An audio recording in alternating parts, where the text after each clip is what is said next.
eye vitamin essence.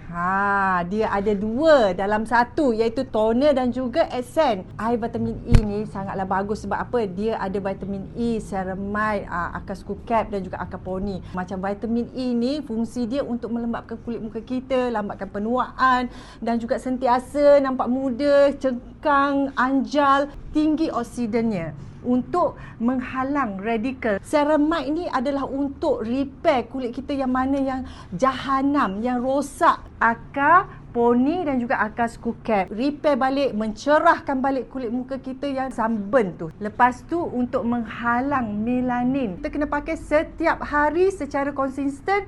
Kita boleh pakai 2 kali satu hari, tapi kita boleh tengok perubahannya seawal seminggu. Bila akak pakai eye vitamin booster ni, paling best sekali bila akak pakai pada waktu malam. Dia senang menyerap, tak melekit, selesa dan juga tak rasa tebal tau. Bila kita pakai tu kita rasa lembap sampailah besok pagi.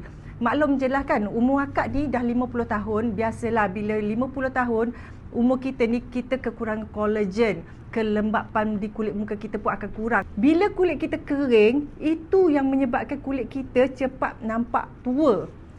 Cepatlah nampak kedut di muka, lepas tu kering, kusam, tu mula-mulalah keluar semua dengan jeragat. Tapi bila akak pakai ni je, sampai besok kulit muka akak tetap lembap dan juga basah. Itu yang paling best sekali.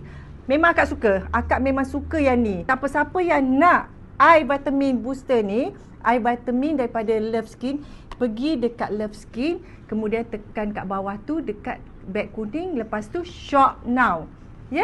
Jangan lengah-lengah lagi, jangan dengar je akak cakap. Cuba dulu baru tahu macam mana kesan dia. Sangat-sangatlah berbaloi-baloi. Okey.